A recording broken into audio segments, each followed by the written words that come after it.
Buenos días, ¿cómo están? Todos desvelados, ¿verdad? Desvelados, bien comidos, Rodo. O más, bien viajados otros, hermano. Yo nomás ahí, contentos en el mar, algunos otros, porque Dios es bueno, Dios es fiel. Y aunque sé que el año no ha sido fácil para todos, la realidad es que la fidelidad de Dios, la gracia, la bondad del Señor ha estado con nosotros en su casa. ¿Cuántos dicen amén? Y pudimos estar en familia y no sé cómo estuviste, pero seguramente siempre podemos encontrar algo por qué dar gracias al Señor. Y bueno, el tiempo de hoy vamos a estar viendo una serie que se llama Comenzar de Nuevo. Pero cuando hablo acerca de comenzar de nuevo, no me refiero como es costumbre en el mundo, que en este tiempo todo el mundo se pone como muy emocional y se pone como tipo Lupita D'Alessio, ¿verdad? Hoy voy a cambiar y empieza a hacer muchas decisiones, como por ejemplo ayer yo dije voy a tomar una meta, la meta es que ahora sí voy a ir al gimnasio y bueno ya el 1 de enero, Rodo, ahí estuve en el gimnasio pero no abrieron, así que no cooperan cuando uno se decide. Bueno, resulta que en el mundo todo el mundo gira a metas, a proyectos, a nuevas decisiones. Sin embargo, la iglesia es muy importante que nosotros no giramos en base a como el mundo gira, sino nos movemos conforme la perfecta voluntad de Dios. Y cuando no estamos en la perfecta voluntad de Dios, nos va mal. Suceden tragedias, nos golpean. Y cuando nos ha sucedido, puede ser que hayamos perdido el rumbo. Y el rumbo, la dirección nos da la perfecta voluntad de Dios. Y cuando no estamos en la perfecta voluntad de Dios, es necesario comenzar de nuevo. En Marcos capítulo 8, versos 22 al 38, habla de un hecho, de un encuentro con Jesús. Y vemos la Biblia, muchos casos en donde Dios tiene encuentros con diferentes personajes y que estos personajes tienen un giro en su vida de 180 grados, comenzando de nuevo. Cuando hablo de comenzar de nuevo es un evento bíblico porque el Señor le habló a Nicodemo de nacer de nuevo. El apóstol Pablo hablaba acerca de la mente, de renovar nuestro entendimiento. Y en Marcos capítulo 8, versos 22 al 38, sucede algo extraño, algo pues nunca visto, algo extraordinario en la vida de Jesús, aun cuando Jesús siempre todo lo que había alrededor de él era extraordinario. En Marcos capítulo 8, versos 22 en adelante, dice, vino luego a Betsaida y le trajeron un ciego y le rogaron que le tocase. Entonces tomando la mano del ciego le sacó fuera de la aldea y escupiendo en sus ojos le puso las manos encima. O sea, la cosa no fue tan bonita, ¿no? Le trajeron el ciego y imagínate la escena, o sea, llegó la escena y le entregaron, no sé si Axel, ¿le entregaste la memoria, Axel? Sí, ¿estuviste ahí? Sí, está Axel o ya se bajó. ¿Le entregaste la memoria? Ok, gracias. Entonces, resulta que la persona estuvieron allí y resulta que en ese proceso, fíjense bien, en este proceso que le traen al ciego, le presentan al ciego y resulta que, pues obviamente si alguien te presenta uno tiene que guardar modales, ¿no? Y buenos días, ¿cómo estás? Sin embargo, no fue así. Jesús le presentan al ciego y lo que hace es escupirle los ojos. ¡Qué grosero! La gente entendía que Jesús iba a hacer algo, ¿no? Y soportó eso. Yo creo que no sé hasta dónde la iglesia pudiera entender que alguien trajera a un enfermo aquí, y verdad, y el pastor, un servidor, un líder, y llegara y le escupiéramos los ojos. La gente yo creo que dijera, no, qué bárbaro, ese antibíblico, ¿verdad? La gente empezaría a murmurar. Sin embargo, le escupen los ojos y le sacó fuera, dice en el siguiente verso, entonces dice pero dice que lo sacó a la aldea, dice, y escupieron los ojos, le puso, pero seguramente le siguió la gente, le puso las manos encima y le preguntó si veía algo, dice, porque operó algo en el milagro. Yo creo que Jesús miró que le escupió los ojos y el ciego pues opera el milagro, ¿no? Empieza, nota ver, me imagino que su forma de ser ya era distinta, empezó a hacer como cuando queremos leer ya a mi edad, pues ya necesito lentes, entonces empezó yo creo que a hacer señas y le empezó a decir, oye, ¿estás viendo algo? Dice, él mirando dijo, veo los hombres como árboles, pero los veo que andan, y ya había un milagro. Hasta ahí la gente yo creo que aplaudió, gritó y dio voces de júbilo porque el ciego no veía nada. Y hasta ese momento ya pues veía cosas, entonces se veía mover las cosas. Y entonces en ese momento pues la gente ya decía, bueno, ya hay un milagro. Si se hubiera quedado ahí, pues la realidad es que hubiera contado como un milagro, ya no veía bien, ahora ya veía borroso, sin embargo ya operaba. Pero Jesús no estaba conforme con ese. Y entonces dice él mirando, dice el verso 25, luego le puso otra vez las manos sobre los ojos y le hizo que mirase y fue restablecido y vio de lejos y claramente a todos y lo envió a casa diciendo, no entres en la aldea ni lo digas a nadie en la aldea. Y obviamente no hizo caso, porque pues, obviamente tenía un milagro, estaba emocionado. Sin embargo, nuestro Jesús vuelve a tocar la mano en su rostro a esta persona y opera el milagro. Lo que quiero explicarles es que a veces cuando encontramos a Cristo, tenemos un primer encuentro con Cristo. Y un encuentronazo en donde transforma nuestra vida. Pero cuando Dios toca nuestros corazones, cuando Dios cambia nuestras vidas, no necesariamente tenemos una vista como que Dios quiere que la tengamos. Las cosas son distintas, podemos ver cosas borrosas. Ahora tenemos como una visión de futuro, tenemos un plan de vida. Sin embargo, todavía no es como Dios espera. Y muchas veces necesitamos un segundo toque. Que Dios nos vuelva a tocar, que podamos crecer según el conocimiento de Dios, para que podamos vivir la plenitud de su palabra, la plenitud de su bendición sobre nuestras vidas. A veces venimos a la iglesia y hemos vivido la experiencia de un primer toque. Un toque en el cual nosotros hemos vivido momentos emocionantes, un toque donde pasamos al frente y caímos en las lágrimas, un toque donde Dios nos hizo un milagro, un toque donde restauró nuestra fe y nuestra expectativa. Sin embargo, Dios no está conforme con lo que Dios ha hecho de primer término, porque siempre está preguntando de alguna u otra manera a la iglesia, ¿qué es lo que ves? ¿Hacia dónde vas? Porque tenemos un propósito en esta tierra y el propósito no es única y exclusivamente vivir nuestra vida aislada y ser felices y tener éxito de manera personal, sino que Cristo murió por nosotros en la cruz del Calvario para que la iglesia pudiera establecer el reino, su reino en esta tierra y que pudiéramos traer un despertar en esta tierra. Porque la creación anhela celosamente que nosotros despertemos y podamos ver y podamos hacer lo que Cristo nos ha encomendado. Entonces, cuando nosotros conocemos a Jesús, no necesariamente somos un producto terminado, sino que debemos de vivir un proceso de crecimiento, y ese proceso de crecimiento nos debe de llevar a estar en el blanco, en la perfecta voluntad, en la plenitud de su gracia, en la plenitud de su bendición, en la plenitud de su amor, en la plenitud de su perfecta voluntad como iglesia, como familia y como hijos de Dios. Por eso es muy importante que cuando en mi vida personal, cuando a este momento solamente he visto sombras, solamente he visto cosas que se mueven, pero yo no he podido ver la plenitud de Dios sobre mi vida, entonces es necesario comenzar de nuevo. Porque comenzar de nuevo es parte de la experiencia en Cristo. Todos los días, aquellos que buscamos a Dios, la oración tiene mucho que ver con el punto de referencia en el cual nosotros nos movemos. Un verdadero discípulo del Señor termina el día y hace una reflexión, un análisis acerca de dónde estuvieron sus pasos, cuáles fueron sus conductas, cuál fue la respuesta que tenemos a nuestros frutos del Espíritu que hemos dado el día de hoy, cuál es nuestra ruta, nuestro punto de referencia, hacia dónde nos movimos.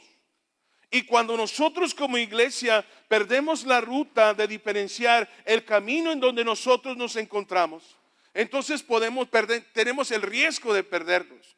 Y es necesario que la iglesia reflexione con respecto a las experiencias que tiene.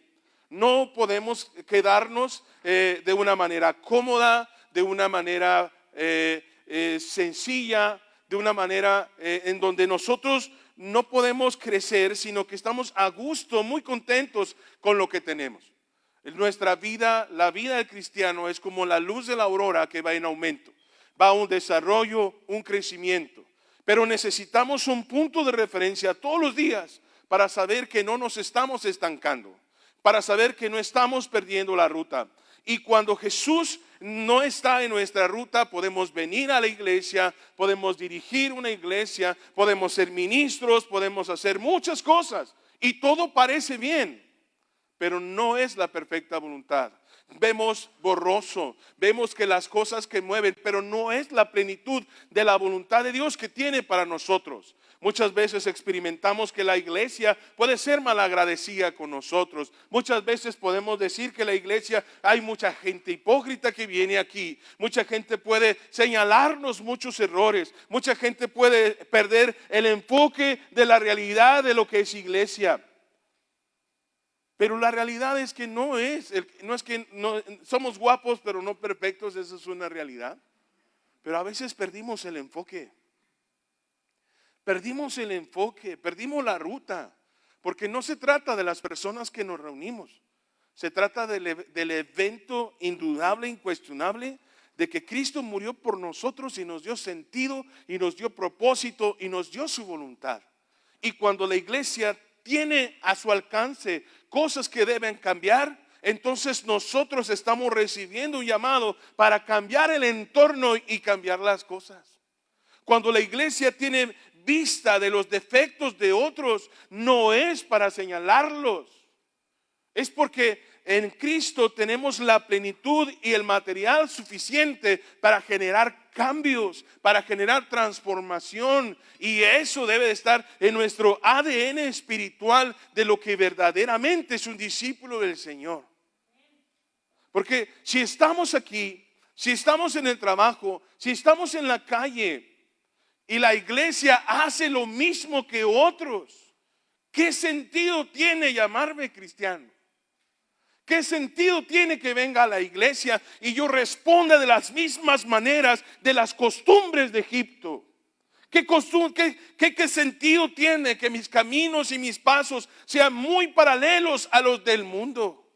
¿Qué sentido tiene que nuestra vida se parezca a lo que otros en ese sentido pudieran operar?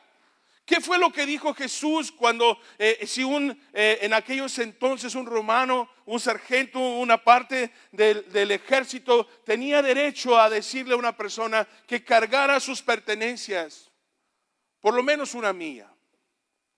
Y Jesús dijo, no, si les dicen eso, ustedes lleven la dos.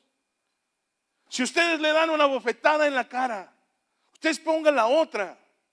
Porque nuestro camino de vida, nuestro estilo de vida es muy diferente a los del mundo. En el mundo guarde rencor, en el mundo vénguese, en el mundo es parte de la vida responder y cerrar puertas y obstruir las cosas.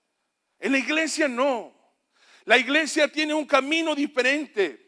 La iglesia es una experiencia con Cristo de amor y bondad. Estamos obligados en Cristo a fructificar amor, paz, gozo, benignidad, templanza. Y no podemos nosotros permitir que nuestra vida salga otra cosa que no sea por lo que Cristo pagó en la cruz del Calvario. Nuestra manera de vida, nuestro punto de referencia no pueden ser los mismos caminos que en el mundo. Deben ser los caminos que el Padre de bondad nos ha señalado. La bondad de su gracia, la bondad de su perfecta voluntad. Por lo tanto, mi vida plena durante este 2022 es que cada día yo tengo que tener una experiencia con Cristo. Y yo puedo orar y yo puedo venir a la iglesia y no tener una experiencia con Cristo. ¿Y a qué me refiero con una experiencia con Cristo? A que Dios de veras tiene el trono de mi corazón. Lo considero en mis actos, converso con Él, le platico mis frustraciones, le platico todo lo que me molesta. Y entonces viene la paz y la calma. Y viene la respuesta en su palabra.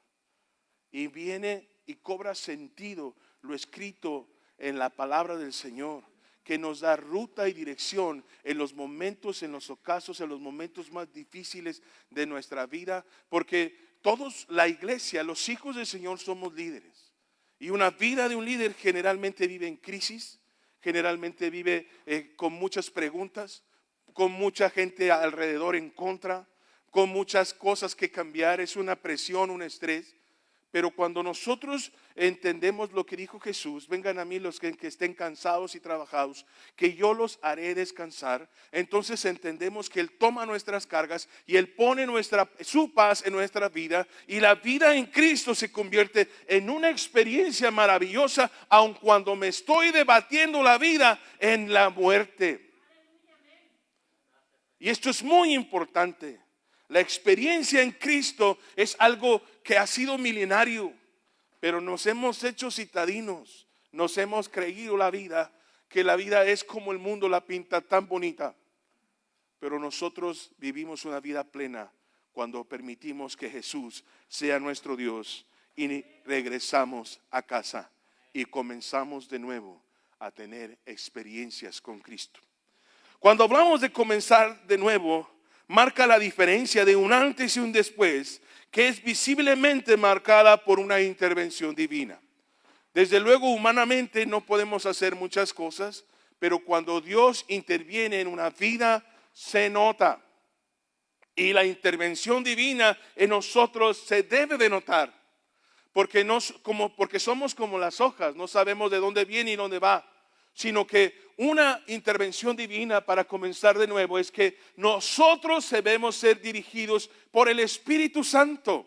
Y el Espíritu Santo tiene que ser una parte importante de nuestra vida. No es brujería, no es hechicería, no se trata de ser mojigatos, sino se trata de una manera seria en el proceso que estamos viviendo, en el lugar donde estamos dirigiendo, el lugar donde estamos combatiendo, que Dios nos hable, nos dirija realmente en nuestra vida y que Él nos dé instrucciones reales, verdaderas, en donde obviamente rompimos el molde. Oye, dejaste la amargura. Oye, dejaste el odio. Oye, dejaste de enojarte. Oye, dejaste la impuntualidad. Oye, estás trabajando, echándole más ganas. Oye, se ve que alguien está interviniendo en tu vida. Se te ve en el rostro. Estás teniendo contacto con alguien, una intervención con un contacto con Dios. Porque cuando tenemos intervención con Dios, estas cosas suceden. Porque Dios es bueno. Porque cuando uno de nuestros hijos tiene una intervención con una persona que es dañina para su vida, se nota. ¿Poco no? Cuando una persona tiene una intervención con una persona nociva, tóxica, tiene un cambio de conducta, una forma de ser depresiva, ofensiva, que lastima, que es grosera. Pero cuando nosotros tenemos contacto con el Espíritu Santo, y entonces el Espíritu Santo nos hace hacer cosas extraordinarias, nos lleva a orar por personas, nos lleva a darle una despensa a gente que no imaginábamos, nos lleva a orar por una persona que jamás pensábamos que íbamos a orar, nos lleva a hacer cosas que antes pensábamos que nunca íbamos a hacer. Pero estamos en una cajita en donde las cosas cotidianas de la vida nos lleva. Y la realidad es que el que nos lleva, el que dirige nuestra vida es el Jesucristo nuestro Señor. Y aunque las cosas no se me hayan dado, no tenga el trabajo, eso no importa. En la iglesia el dinero no importa, sí es necesario. Pero cuando hay un llamado supremo, resulta que vienen los discípulos del Señor. El Señor va a ser honrado en la entrada triunfal a Jerusalén. Y el Señor les dice: pues tráigame un pollino. Oiga, Señor, pero es como nosotros mandamos a la tienda, ¿no? Pues échanos el billete. Y Jesús dice: no, pues ustedes vayan. Y como que se les prendió el foco. Oye, nos van a meter al bote, para nosotros nos lo vamos a robar. Oiga, Señor, ¿y qué? Pues vamos por el pollino. ¿Y qué le decimos? No, pues si les dicen algo, pues le dicen que el Señor lo necesita. Porque para los ministerios, para los llamados, para la voluntad del Señor no es tan necesario dinero. Él es Señor de todo. Y según su voluntad, siempre llega a tiempo. Algo que yo le reconozco al pastor durante estos tiempos, los que lo conocemos, no ha habido necesidad de pedir los diezmos atrasados. Es decir, que estemos agobiados por las necesidades de la iglesia porque no se pudieron pagar. Una de las cosas que me tiene aquí más de 30 años aquí con mi familia y que yo le reconozco, le respeto, es que en el área de las finanzas ha sido limpio, no hay nada que aprovechar. Sí ha habido gente, pero en este proceso ha sido personas ajenas y mis respetos. En una ocasión tuvimos una división por allá algunos años, pero nunca, la verdad nunca vimos que dijera, ¿sabe qué? Yo no tengo para comer. Lo que mi ejemplo es y la enseñanza que se nos ha dado, la integridad. Cristo es el que suple y lo he visto en su persona y yo quiero vivir así bajo ese ejemplo. Y otra de las cosas que pude ver es que cuando hubo necesidad, de repente andaba vendiendo pantalones y todo, pero es un hombre de trabajo, un hombre de dedicación, un hombre de esfuerzo, que no usa el nombre del Señor para enriquecerse, sino para servir a Dios. Y yo no entendía cómo es que a veces no había ofrendas. Sin embargo, él ponía aún de su dinero personal para comprar equipo y hacer cosas, porque Dios es más grande. Dios es más grande de lo que es nuestra vida. Y yo he podido ver durante este tiempo la gracia y el favor sobre su vida, sobre sus hijos y los hijos de sus hijos. Porque no dependemos, aun cuando usted trabaje en un trabajo establecido, aun cuando usted dependa de una empresa o de un fondo de ahorro, no sé de qué dependa, pero la verdad es que no dependemos de eso. Dependemos de Él, es nuestro pastor y nada nos faltará. Y en lugares delicados nos pastoreará, nos hará descansar allí, porque Él interviene en su iglesia, interviene en nuestra vida. Por eso obedecemos a Dios, por eso confiamos en Dios y agradecemos a los que son fieles y que diezman y que ofrendan, porque ellos pueden dar fe del Dios y la magnitud de la gracia que es aquellos que son fieles con Él.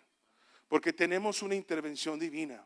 Y cuando tenemos una intervención divina, una visión clara, cuando tenemos claro quién es nuestro Dios y a quién le servimos, entonces las cosas pasan a segundo término. Y yo sé que algunos tal vez estén preocupados por los recursos financieros el siguiente año. Algunos de nosotros nos gastamos todo en diciembre, ¿verdad? Nos lo gastamos todo. Y en enero pues estamos preocupados. Sin embargo, tenemos que cambiar cosas en nuestra vida, tenemos que cambiar cosas que hacemos, pero también tenemos que entender que Dios tiene cuidado de su iglesia. Dios tiene cuidado de su iglesia y las intervenciones divinas no pueden ser esporádicas. Las intervenciones divinas vivimos en una experiencia continua, donde Dios levanta nuestros brazos, donde Dios nos sostiene, donde Dios nos está hablando, confrontando de las cosas que tenemos que cambiar y las cosas que tenemos que hacer. Por eso, aunque los cambios personales no son necesariamente milagros, sí opera en la actitud cuando Dios interviene en nuestra vida, el ánimo de seguir en la adversidad, como cuando estamos enfermos y estamos tirados en la cama y comenzamos a tener ánimo, hambre y deseo por vivir. Una cualidad de una intervención divina en la iglesia es que queremos vivir, pero una vida plena. Aunque las cosas no están bien, aunque estamos en el desierto, aunque nuestros hijos no han respondido, yo quiero vivir, porque en Cristo vale la pena vivir. ¿Cuántos dicen amén? Entonces, cuando comenzar de nuevo significa nuestra confianza y dependencia en la persona de Jesucristo y su palabra.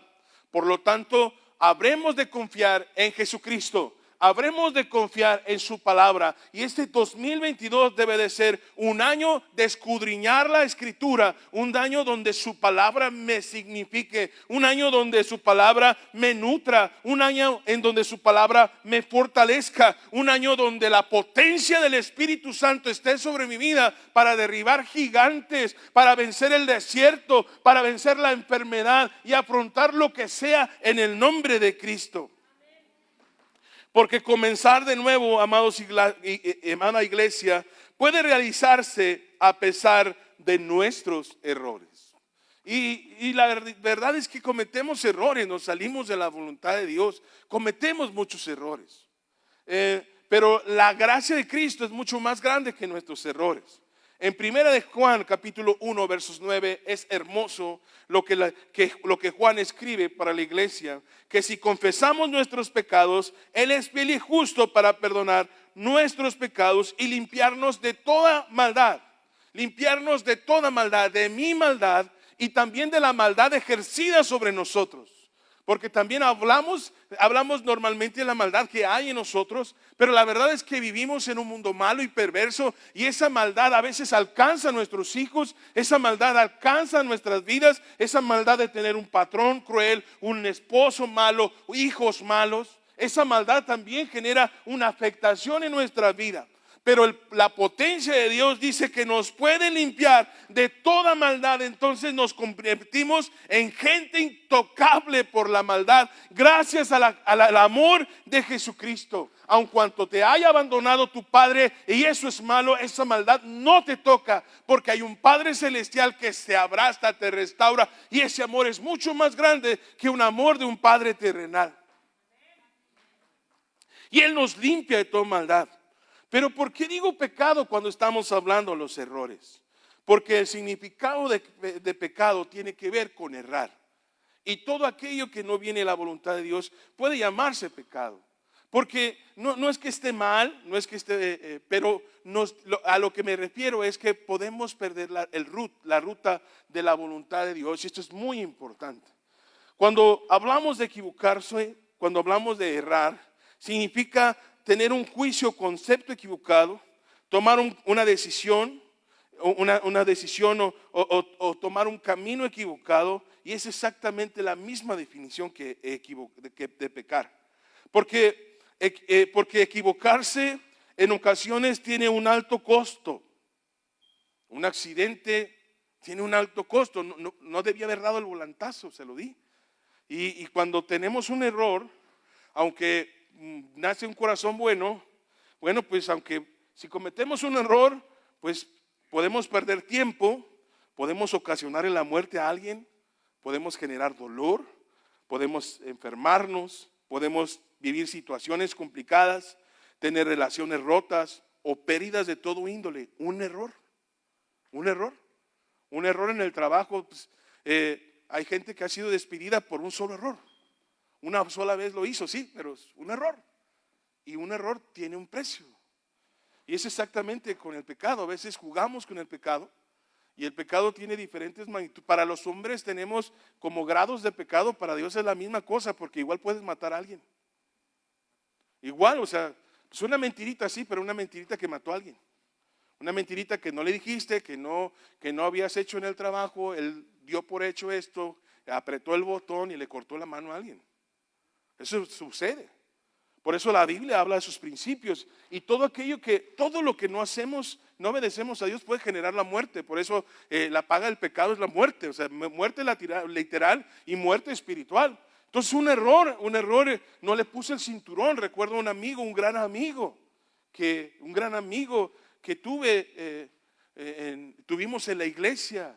Se puso el cinturón, se mató, dejó una familia huérfana.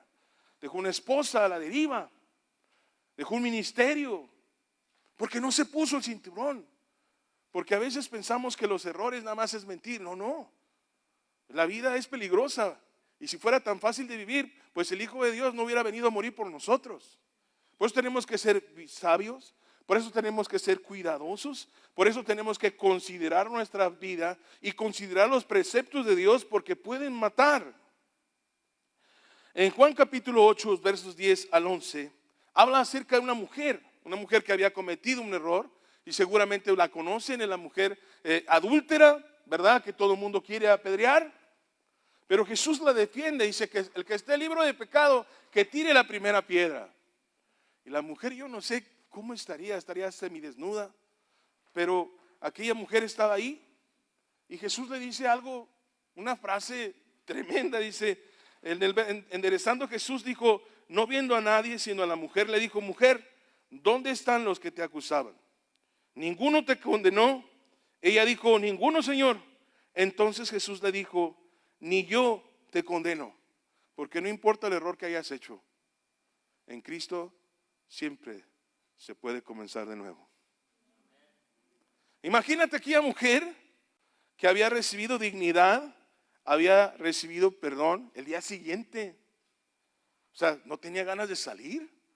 O sea, nadie me apedreó, pero ir a la tienda, todo el mundo la quedaba viendo. O sea, cuando te levantas, cuando tomas la decisión de comenzar de nuevo, pues no, es importante saber que hay un precio de nuestros errores.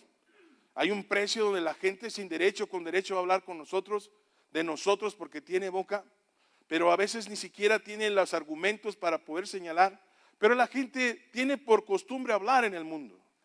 Entonces, normalmente cuando yo cometa un error, la gente va a opinar de mí, la gente va a opinar de ti, la gente va a opinar de la iglesia, la gente va a opinar de los ministerios, que cometimos un error. Pero yo doy gracias a Dios porque los errores pueden ser perdonados. Y si Dios perdonó el pecado, por lo tanto lo demás no importa. Tenemos que seguir adelante porque el jefe está a favor nuestro. ¿Cuántos dicen amén? Entonces, muy importante comenzar de nuevo, porque podemos comenzar a pesar de nuestros errores. Y volver a comenzar, amados, representa el reto de no cometer los mismos errores. Yo no sé cuántos aquí terminaron sin dinero, pero no podemos volver a cometer el mismo error. Tenemos que cambiar y darle vuelta a la página, y la iglesia tiene que aprender a vivir la plenitud de Cristo. ¿Cuánto cuesta una coca de medio litro de cristal? No sé, ¿cuántos? ¿Quién toma coca? ¿Cuánto? ¿10 pesos cuesta? No, 10 pesos no. No, dice, ¿cuánto? 10 pesos de la chiquita, de 15. De medio 10 pesos, luego me dicen porque yo las compro a 15. Bueno, en el Oxxo yo la he visto a 15, vamos a 10 pesos, vamos a ponerla a 10 pesos, ni usted ni yo, a 10 pesos. Entonces supongamos que todos los días trabajamos y como trabajamos nos podemos dar un gusto, ¿no? Una coquita, ¿no? Entonces digamos una coquita de 10 pesos, una coquita diario, ¿no, Rodo?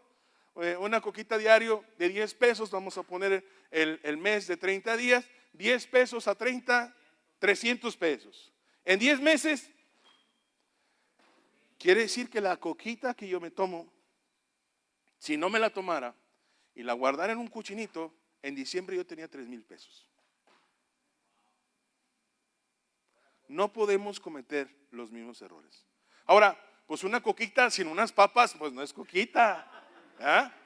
No es coquita. ¿Cuánto valen unas papas para acompañarla? 15. ¿Son más caras que la cuca?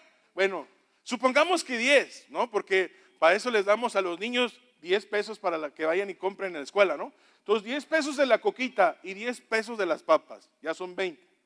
Quiere decir que en 10 meses ya tenemos 6,000. Y 6,000 pesos no le es suficiente para un presente en Navidad. Pero hay gente que no tiene los 6,000 pesos, pidió prestado y nos acabamos todo el aguinaldo cuando Dios fue bueno. Y el que tiene diabetes, el pastor dice, ya sé, como yo tengo diabetes, dice, pastor, ya supe por qué tienes diabetes. Dice, pastor, exhórtame en lo privado. Ámame, ¿verdad? Entonces porque tenemos que cambiar. O sea, no podemos volver a hacer los mismos errores. No podemos vivir en deudas. Tenemos que aprender a administrar nuestro dinero porque la Biblia habla de eso. Que todo de nuestra parte es de Dios. Y nuestros recursos financieros también es parte de Dios. Y cuando nosotros somos cabeza de hogar tenemos la responsabilidad de administrar eso de una manera correcta, de una manera sana. Entonces, Si no nos tomamos la coquita, si no nos tomamos las papas, aparte de eso, ahorraremos en salud y además tendremos una salud financiera. Entonces, muy importante, porque lo que realmente lo sucede en el mundo es que cuando las cuestiones financieras, amados, no nos dan, tenemos por costumbre buscar más y más y más, pero no tenemos por costumbre lo milenario de analizar nuestros actos y ver en qué estoy haciendo mal. Nadie tiene por costumbre revisar sus acciones. Son pocos los que tienen un libro de notas perfectamente ahí, donde han puesto todos los pesos que han gastado. Uno que tiene la oportunidad de conocer muchos empresarios, hay diferentes maneras que se manejan ellos, muy interesantes todas, pero hay una constante en los empresarios, y ellos dicen, porque ellos tienen una manera diferente de ver la vida, ¿no? Dicen, nosotros no cuidamos los pesos, y seguramente algunos conocen el dicho, nosotros cuidamos los centavos. Los centavos, es decir, los pesos se cuidan solos porque los gastos grandes los podemos identificar. Lo que no podemos identificar son los gastos hormiga, que son los gastos pequeños. Entonces eso debe de hacer un análisis por semana, por mes, delante de Dios, de qué manera puedo yo administrarme. El milagro del diezmo es algo hermoso, primero porque Dios ha prometido bendecir el resto, pero el milagro del diezmo es que nos lleva a hacer una reflexión que hacemos con el 90, ser más efectivos y entonces quitar gastos innecesarios para poder tener un ingreso. La realidad es que generalmente vemos nuestros gastos y vemos imposible poder ahorrar. Normalmente la gente va a decir, es imposible poder ahorrar. Sin embargo, vemos en la calle gente que tiene 12 hijos y vive. Y nosotros no tenemos un hijo o 2 hijos y vivimos endeudados. Porque Dios, la deuda no es parte de la iglesia, no es parte del legado de Dios. Dios nos ha dado su palabra y su conocimiento para que nosotros podamos tener una libertad en todos los sentidos y también financiera. Pero es muy importante hacer un análisis, ¿qué estoy haciendo con el gasto? ¿Por qué no me rinde? ¿Dónde estoy comprando? No hago ni siquiera una lista de, me voy a Walmart con el Espíritu de Dios, ¿verdad? Y a Walmart no puedes ir con el Espíritu de Dios, tienes que ir con el arma de, como decía, con el atuendo del ejército, se me fue la palabra, con la armadura de Dios, hermanos. A Walmart tienes que ir con la armadura de Dios. Sí, tienes que ir, porque son diseñados. Quien no lleva un plan a Walmart o que no es sabio o maduro, va a Walmart y compra todas las ofertas. Oye, te compraste una chamarra, no te queda, pero me va a quedar. O sea, ya me va a quedar. No, este año ya, gimnasio. Oye, pero compraste un soporte para la tele, pero ya, sí, pues la ocupamos, pero no tenemos tele, pero un día vamos a tener. ¿Sí me explico? O sea, compramos muchas cosas, está diseñado. Las criaturas es un tormento, ahí vienen con los chocolates, los ponen abajo, adrede, son perversos, ¿verdad? Porque los niños pues no saben, ahí vienen con su huevito kinder y ¡ay! Lo hacen adrede. Entonces, pero nosotros que somos entendidos, procuremos ir sin hijos, es una verdad. ¿Por qué? Pues nos quitamos el problema y llevamos una lista y a lo que vamos. Porque todas esas tiendas comerciales, marcas, están diseñadas para que la gente consuma. Y nosotros no somos gente que nos movemos por emociones. Tenemos un propósito divino de vivir en la plenitud de Dios. Eso no significa que usted no compre ropa de marca. Esto significa que nosotros, bajo los principios de Dios, podemos gobernar nuestra vida para establecer la voluntad de Dios en nuestras familias. Y tener un gasto inteligente. Pero es muy importante saber que el gasto inteligente nace de una administración inteligente donde anotamos ingresos y egresos. Y aunque pues es mi gustito, pues hay que quitarlo, porque el gustito de 20 pesos diarios nos cuesta 6,000 pesos anuales. Esos gustitos. Y claro, usted puede llegar a tener esos gustitos si quitamos todo lo que no debemos gastar y tenemos un capital para poder invertir, y entonces el Señor se levanta de su trono y dice, mi hijo entendió que será cabeza y no cola, que yo lo quiero bendecir. Porque a veces estamos ahí enojados con Dios, ¿por qué no me bendices? Yo tengo una buena idea de negocio, ¿por qué no me bendices?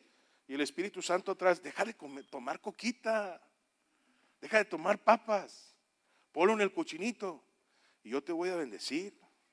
Y yo voy a bendecir la obra de tus manos, porque yo estoy a favor tuyo. Pero te dejas ir por lo que Satanás te presenta, todo el sentido comercial de tener una camisa normalmente cuesta 150, pero queremos gastar los 800 pesos de la camisa porque dice Nike. Queremos un celular hoy en día, un promedio, un buen celular cuesta alrededor, un buen celular que hace las funciones de celular no está más allá de 3,500, pero queremos que diga iPhone. Y a veces, y eso sucede real, a veces en la escuela veo que los niños tienen iPhone y, oye, te llegó el mensaje de la tarea, porque ahora somos cibernéticos en la escuela, les llegó el mensaje de la tarea y saca su iPhone. Sí, profe, pero no tengo saldo. Tiene un iPhone, no tiene saldo. ¿Cómo es eso? 20,000 pesos en la mano y no tiene saldo. 20,000 pesos en la mano y a veces he visto yo en el camión, sacan en el camión el iPhone 12, pero andan en camión. Y un iPhone 12 cuesta lo que valdría un carrito. Entonces, son cosas que el mundo nos vende, pero la iglesia tenemos que entender que el evangelio de Jesús es un evangelio inteligente que vino a traer libertad a los cautivos y que conoceréis la verdad y la verdad nos hará libre financieramente, emocionalmente, mentalmente, porque Dios quiere que crezcamos y establezcamos su voluntad, porque aquellos que no tienen finanzas sanas es muy difícil mantenerse santo. Si no mantenemos unas finanzas sanas, es muy difícil mantenerse santo. ¿Por qué dice, hermano? Porque mentimos. Porque mentimos. Porque tapamos un hoyo y nos metemos en otro.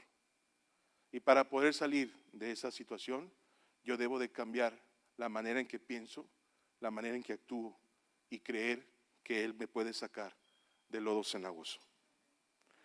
Es muy importante, implica en hacer lo que es, a pesar de nuestros errores, amados, volver a comenzar a pesar de nuestros errores, implica asumir el precio de querer cambiar. Hubo un momento en Salomón, ya voy a hacerlo más rápido para no hacer tan largo este tiempo. Salomón una vez le trajeron 2 prostitutas un caso en donde una de ellas había dormido sobre su hijo y lo había matado, lo había asfixiado. Y entonces se le hizo fácil intercambiar los bebés y trajeron a Salomón el caso y le expusieron eso. Oye, agarró mi bebé y me aventó el que mataron. Entonces dijo, bueno, pues tráiganme el niño y lo partimos, lo acerruchamos aquí y cada quien por la mitad. Aquella mujer que había robado al niño dijo, órale, va, ya se había metido en problemas, ya había llevado a la mentira a otro nivel, pues que la mentira siga creciendo, órale, va. Pero la que amaba al niño dijo, no, mejor que se lo quede. A lo que voy es que él descubrió que la verdadera madre era la que era capaz de renunciar al amor de su hijo, y entonces todos sorprendidos en aquel entonces de la sabiduría de Salomón, lo que quiero explicarles es que cuando queremos comenzar de nuevo, cuando nosotros queremos hacer cambios en nuestras vidas en pos de la voluntad de Dios, tiene un precio. Tiene un precio. El haber pecado, el estar en este mundo, todo tiene un precio. Porque tiene un dueño, ¿verdad? Satanás se apoderó, pero Cristo es soberano y murió por nosotros y trajo libertad y recuperó lo suyo. Sin embargo, todo tiene un precio en esta vida. Y cuando quieres transformación en tu vida, cuando quieres la voluntad de Dios, tienes que entender que hay un precio. Hablar de libertad financiera, va a ser un precio, o sea, durante un mes, o sea, no vas a estar como vivías antes, con las mismas chiritas, ni modo. Pero Dios va a ser fiel al tiempo que Dios podrás ver la gracia y el favor del Señor. A veces queremos cambiar y decimos, órale Dios, ahora sí ya decido diezmar y ahora sí, yo quiero que cambies, en cuanto salga yo quiero la respuesta. No es así. Hay un precio, hay un proceso, es muy importante saberlo. Hay un precio, dejar atrás un divorcio, un hijo fuera del matrimonio, un fracaso financiero, deudas, malas relaciones, tiene un costo, un sacrificio de oración, de obediencia a Dios, de disciplina, de coraje, de amor y pasión por querer cambiar las cosas. O sea, no es una llamarada de petate, querer transformar tu entorno, crecer y no quedarte con el primer toque. Representa un precio que vale la pena asumir. Vale la pena dejar ese lugar por un mejor lugar. Vale la pena dejar el desierto, vale la pena dejar Egipto por ir por cosas mejores. O sea, vale un precio. Te vas a trasnochar estudiando por internet, te vas a cansar que estás trabajando y tienes que tener otro trabajo, pero no para tener más gastos, sino para salir de las deudas. Te vas a tener que dedicarle tiempo a tus hijos que tienen problemas. Vas a tener que orar. Si no tienes tiempo en la mañana, hay que levantarse en la madrugada. Pero nadie quiere levantarse en la madrugada. Todos queremos que Dios nos lo resuelva y sin que nos levantemos temprano. Todos queremos que caiga del cielo sin esfuerzo alguno, sin sudor alguno, cuando Cristo derramó hasta la última gota de su sangre por nuestra salvación y porque nosotros tuviéramos una palabra certera para liberarnos de cualquier desierto. Y no queremos madrugar, no queremos viajar, no queremos invertirle a la iglesia, no queremos invertir en una Biblia, no queremos nada que no nos cueste. Y cambiar cuesta sacrificio. Cuesta. Y la iglesia de Cristo, sus discípulos, somos gente que somos capaces de pagar el precio. Que somos capaces de seguir los pasos de Jesús. Jesús va a una ruta, el mundo va a otra. Yo quiero ir con Jesús. Porque seguir los pasos de Jesús no solamente representa una religioncilla, como mucha gente nos tacha. Representa una libertad, representa una plenitud y representa un poder sobrenatural sobre nosotros para establecer su reino. Pero a veces no hay reino, porque sabemos decir cosas de iglesia, pero hemos seguido los pasos del mundo. Y nos hemos presentado una iglesia rota, quebrada, sin futuro. Pero el que paga el precio por Cristo, el que sigue los pasos de Jesús, presenta una iglesia con todo el poder, con toda la riqueza del Cristo que murió por nosotros. Y cuando vienen tus hijos a buscar el reino de Dios sobre tu vida, ¿qué es lo que le mostramos? ¿La pobreza y la miseria del mundo? ¿O la grandeza de un Dios que no está limitado a cosas materiales, sino que puede establecer su reino de una manera extraordinaria? Porque tenemos que pagar el precio y cuando hablamos de precio tenemos que asumir el precio de la humildad para poder seguir, para poder tener el cambio de acuerdo a la perfecta voluntad de nuestras vidas. Asumir el precio de la humildad es algo tremendo. O sea, si yo le pregunto a ustedes cuáles son mis defectos, seguro llenamos, no sé, 400 páginas. Es muy fácil que alguien se pare y me diga mis defectos. Es muy fácil que yo también se los pueda decir y hacemos aquí que Troya arda, ¿no? Es muy fácil que cualquiera se pare y le señale todos sus errores. Es muy fácil. Lo que no es fácil es ser humilde para aceptar nuestros propios errores. Eso no es fácil. Y Jesús lo sabía. Por eso cuando en la última cena Jesús los pone, órale, les voy a lavar los pies. Porque de ustedes es bien fácil que de ustedes digan cualquier cosa. De ustedes es muy fácil que cualquiera los cuestione, que cualquiera les diga cosas de su vida, de lo que no pueden hacer, de lo que hicieron en el pasado, de su ignorancia, de su falta de preparación de cualquiera.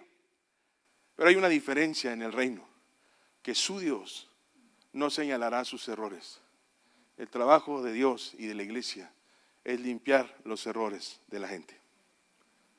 Cristo empezó a lavar los pies, porque es muy fácil que cualquiera de nosotros nos señale los errores. Usted me puede decir que no soy calificado para pastor, y tiene razón quizás. Usted me puede decir que no soy el mejor marido, ni el mejor padre. Usted me puede decir que no he sido el mejor hijo. Usted me puede decir que no soy el mejor predicador. Tiene usted razón. Pero la sangre de Cristo me da la oportunidad y la gracia me da la autoridad para que conforme yo le he entregado a Dios mi vida, Él pueda hacer de mí lo que Él quiera. Su gracia, su favor, su amor nos permite comenzar de nuevo. Cualquier gente, incluso gente que puede ser llamada de la iglesia, puede decirnos nuestros errores. Si quiere usted cambiar en cuanto termine esta predicación y usted quiere tomar, vas a empezar otra vez, vas a fracasar como siempre. Sí, ándale. Se van a reír de ti. Pero cuando veo al maestro, el maestro está de rodillas con el Espíritu Santo, con gemidos indecibles. Yo creo orando que la iglesia cierre los oídos a la gente que ve, se le señalan los errores y que puedan escuchar que su Padre los limpia, los purifica, los fortalece. En la empresa todo el mundo te va a señalar, pero el dueño confía en ti. El dueño cree en ti. El dueño sabe quién eres en él. El dueño sabe que tienes futuro si tú te apegas, si nos apegamos a la palabra del Señor. Por eso es muy importante revisarnos actos para ver realmente qué nos compete a nosotros cambiar, y no lo de los demás, sino a nosotros, ser humildes para escuchar el consejo de nuestros padres, ser humildes para escuchar el consejo de nuestra pareja, ser humildes para escuchar el consejo de nuestros líderes, ser humildes para poder corregir. Eso es una grandeza de un precio extraordinario, pero que vale la pena. Asumir el precio de aprender a escuchar a quienes debemos escuchar, qué nos van a decir, lo que necesitamos escuchar, nuestros padres, las personas sabias y amorosas. Eso es bien importante. Por eso la Biblia habla de honrar a nuestros padres, habla de escuchar a nuestros líderes, porque es muy importante el consejo que para poder comenzar de nuevo y dar en el blanco la perfecta voluntad de Dios. Para poder comenzar de nuevo, a pesar de nuestros errores, debemos aprender a seguir adelante a pesar de esos errores. Isaías 41:10 dice: no temas porque yo estoy contigo, no desmayes porque yo soy tu Dios, que te esfuerzo, siempre te ayudaré, siempre te sustentaré con la diestra de mi justicia. Podremos haber cometido un montón de errores. Podemos haber cometido errores que no dependen de nosotros, errores que no podemos quitar de nuestra historia, errores que nos han costado, errores que necesitan de un proceso, errores que necesitamos preparación para enfrentarlos, errores que necesitamos de un milagro, errores que necesitamos determinación, disciplina y pasión de Dios.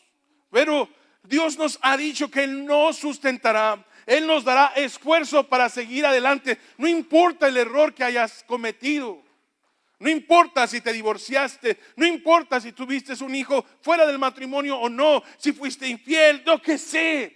Pero podemos seguir adelante.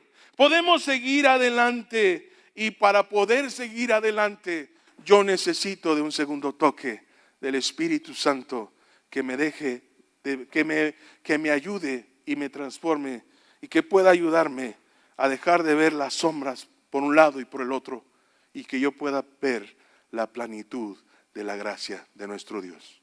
¿Cuántos dicen amén?